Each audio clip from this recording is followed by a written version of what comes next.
ಇವತ್ತಿನ ರೆಸಿಪಿ ಸಾಬುದಾನ ಹಪ್ಪಳ.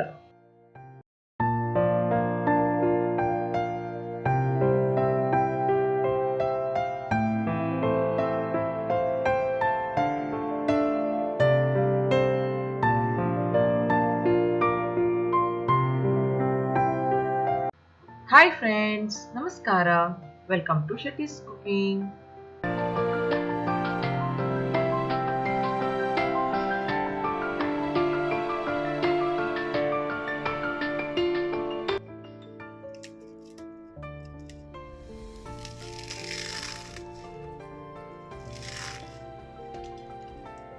ಸಾಬುದಾನ ಹಪ್ಪಳ ಮಾಡುವ ವಿಧಾನವನ್ನು ನೋಡೋಣ ಬನ್ನಿ. ಇಲ್ಲಿ ನಾನು 2 ಕಪ್ಪು ಸಾಬುದಾನವನ್ನು ತಗೋತಾ ಇದ್ದೀನಿ.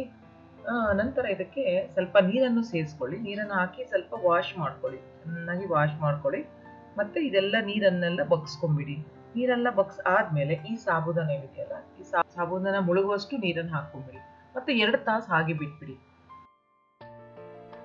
ಇವಾಗ ನೋಡಿ 2 ಅವರ್ಸ್ ಆಗಿದೆ. ಮತ್ತೆ ಸಾಬುದಾನ ನೋಡಿ ಎಲ್ಲ ನೀರನ್ನು ಸೋಪ್ ಮಾಡ್ಕೊಂಡಿದೆ. ಮತ್ತೆ ಇದನ್ನು ಸ್ವಲ್ಪ ಪ್ರೆಸ್ ಮಾಡಿ ನೋಡಿ, ಸಾಫ್ಟ್ ಆಗಿ ಬಂದಿದೆ ಅಲ್ವಾ. ಇದಕ್ಕೆ ಸ್ವಲ್ಪ ಉಪ್ಪನ್ನು ಹಾಕೊಳ್ಳಿ. ನಂತರ ಸ್ವಲ್ಪ ಜೀರಿಗೆಯನ್ನು ಸೇರಿಸ್ಕೊಳ್ಳಿ. ಆಮೇಲೆ ಸ್ವಲ್ಪ ಬಿಳಿ ಎಳ್ಳನ್ನು ಹಾಕೋಬಹುದು. ಇದನ್ನು ಹಾಕ್ಬಿಟ್ಟು ಸರಿಯಾಗಿ ಮಿಶ್ರಣವನ್ನು ಮಿಕ್ಸ್ ಮಾಡ್ಕೊಂಬಿಡಿ. ಚೆನ್ನಾಗಿ ಮಿಕ್ಸ್ ಆದ ನಂತರ ಒಂದು ಇಡ್ಲಿ ಪಾತ್ರೆ ತಗೊಳ್ಳಿ.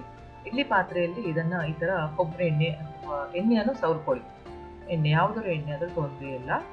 ಅದನ್ನು ಸವರ್ಕೊಂಡಾದ ನಂತರ ಇದಕ್ಕೆ ಈ ಮಿಶ್ರಣವನ್ನು ಇದಕ್ಕೆ ಹಾಕೊಳ್ಳಿ. ಈ ತರ ಮೊದಲ ತರ ಹಾಕ್ತಾ ಬನ್ನಿ. ಸಾಬುದಾನದನ್ನು ಹಾಕ್ತಾ ಬನ್ನಿ. ಈ ತರ ಆಗುತ್ತೆ.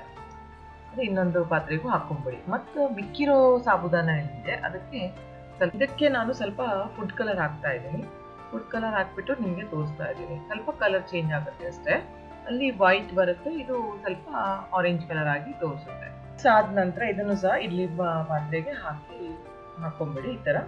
ಈ ತರ ನಂತರ ಇಡ್ಲಿ ಪಾತ್ರೆಯನ್ನು ಗ್ಯಾಸ್ ಮೇಲೆ ಇಟ್ಬಿಟ್ಟು ಅದಕ್ಕೆ ನೀರನ್ನು ಹಾಕೊಳ್ಳಿ. ಈ ನೀರು ಹಾಕಿದ ನಂತರ ಇದು ಕುದಿ ಬರಬೇಕು. ಸೊ ಕುದಿ ಬಂದ ಮೇಲೆ ಇಲ್ಲಿ ಸಾಬುದಾನ ಹಾಕಿರೋ ಪ್ಲೇಟ್ಸ್ ಇದೆ, ಇಡ್ಲಿ ಪ್ಲೇಟು, ಅದನ್ನ ಇದರಲ್ಲಿ ಈ ತರ ಇಟ್ಕೊಂಡ್ಬಿಡಿ. ನಂತರ ಇದರ ಮುಚ್ಚಳವನ್ನು ಮುಚ್ಚಿಬಿಟ್ಟು 10 ನಿಮಿಷ ಸ್ಟೀಮ್ ಮಾಡ್ಕೊಂಡ್ಬಿಡಿ.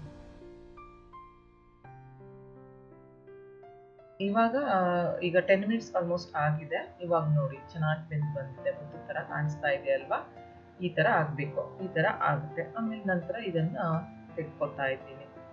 ಈ ತರ ಚೆನ್ನಾಗಿ ಬರುತ್ತೆ.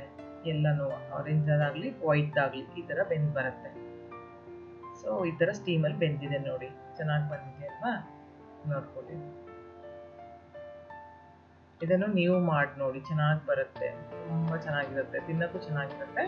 ನೀವು ಟ್ರೈ ಮಾಡಿ. ಇದನ್ನ ನಾನು ಇವಾಗ ತೆಕ್ಕೊತಾ ಇದ್ದೀನಿ ಬಿಸಿಲಲ್ಲಿ ಒಣ ಹಾಕಿ. ಸೊ ಇದನ್ನ ತೆಗೆದ್ಬಿಟ್ಟು ಈ ತರ ತೆಕ್ಕೊಳ್ಳಿ. ಆಮೇಲೆ ಇದನ್ನ ಬಿಸಿಲಲ್ಲಿ 2 ಡೇಸ್ ವರೆಗೂ ಒಣ ಹಾಕಿ ನೋಡಿ. ಈ ತರ ಆರೆಂಜ್ ಯಾವ ತರ ಬಂದಿದೆ ನೋಡಿ. ಈ ತರ ಚೆನ್ನಾಗಿ ಮುಟ್ಟು ತರ ಕಾಣಿಸ್ತಾ ಇದೆ. ಇದನ್ನು ಬಿಸಿಲಿಗೆ ಹಾಕೊಳ್ಳಿ. 2 ಡೇಸ್ ಆಗಿ ಚೆನ್ನಾಗಿ ಒಣಗಬೇಕು. ಚೆನ್ನಾಗಿ ಬಿಸಿಲಲ್ಲಿ ಒಣಗಿದ್ರೆ ತುಂಬಾ ಚೆನ್ನಾಗಿ ಆಗಿ ಬರುತ್ತೆ. ಬಿಸಿಲು ಚೆನ್ನಾಗಿ ಒಣಗಬೇಕು ಇದು ನೋಡಿ. ಇವಾಗ ನಾನು ಬಿಸಿಲಲ್ಲಿ ಹಾಕೋತಾ ಇದ್ದೀನಿ. ಸೊ ಈ ತರ ಬಿಸಿಲಲ್ಲಿ ಒಣ ಹಾಕಿ 2 ದಿವಸವರೆಗೂ ಚೆನ್ನಾಗಿ ಬಿಸಿಲಲ್ಲಿ ಒಣ ಹಾಕಿ.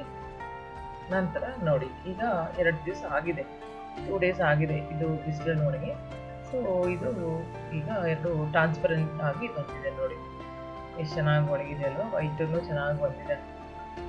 ಸೊ ಒಣಗಿದೆ, ಚೆನ್ನಾಗಿ ಕಾಣಿಸ್ತಾ ಇದೆ ಇದು ನೋಡಿ. ಆರೆಂಜ್ ಕಲರ್ದು ನೋಡಿ ಚೆನ್ನಾಗಿ ಬಂದಿದೆ ಅಲ್ವಾ. ಸೊ ಇದನ್ನು ನಾನು ನಿಮಗೀಗ ಆಯಿಲಲ್ಲಿ ಹುರಿದ್ಬಿಟ್ಟು ಹಪ್ಪಳನ ತೋರಿಸ್ತೀನಿ ನೋಡಿ. ಒಂದು ಹಾಕಿದ್ದೀನಿ ಇವಾಗ. ಇಷ್ಟು ದೊಡ್ಡದಾಗಿ ಬರುತ್ತೆ ಹಪ್ಪಳ. ಈ ತರ ಹೊರ್ಕೋಬೇಕು ಎಣ್ಣೆಯಲ್ಲಿ. ಹೊರ್ಕೊಂಡಾದ್ಮೇಲೆ ಇವಾಗ ನಾನು ಆರೆಂಜ್ ಹಾಕ್ಬಿಟ್ಟು ತೋರಿಸ್ತೀನಿ. ಎಷ್ಟು ಇಗ್ದಿತ್ತು ಇಷ್ಟು ದೊಡ್ಡದಾಗ್ಬಿಡುತ್ತಲ್ಲ ಹಪ್ಪಳ ನೋಡಿ. ಈ ತರ ಚೆನ್ನಾಗಿ ಹೊರ್ಕೋಬಹುದು. ಮತ್ತೆ ಇವಾಗ ತಿನ್ನಕ್ಕೆ ರೆಡಿ ಆಗಿದೆ. ಇದನ್ನ ನೀವು ಅನ್ನದ ಜೊತೆನೂ ತಿನ್ಬೋದು, ಮತ್ತೆ ಹಾಗೇನೂ ತಿನ್ಬೋದು. ಚೆನ್ನಾಗಿರುತ್ತೆ, ಕ್ರಿಸ್ಪಿಯಾಗಿ ಬರುತ್ತೆ. ತಿನ್ನಕ್ಕೂ ತುಂಬಾ ಚೆನ್ನಾಗಿ ನೋಡಿ ಎಷ್ಟು ಚೆನ್ನಾಗಿ ಕ್ರಿಸ್ಪಿಯಾಗಿ ಬರುತ್ತೆ. ಇದನ್ನು ನೀವು ಮಾಡಿ ನೋಡಿ, ಚೆನ್ನಾಗಿ ಬರುತ್ತೆ. ಮತ್ತೆ ಕಮೆಂಟ್ ಅಲ್ಲಿ ತಿಳಿಸಿ ಹೇಗೆ ಬಂದಿದೆ ಅಂತ. Please like, share and subscribe. Thank you.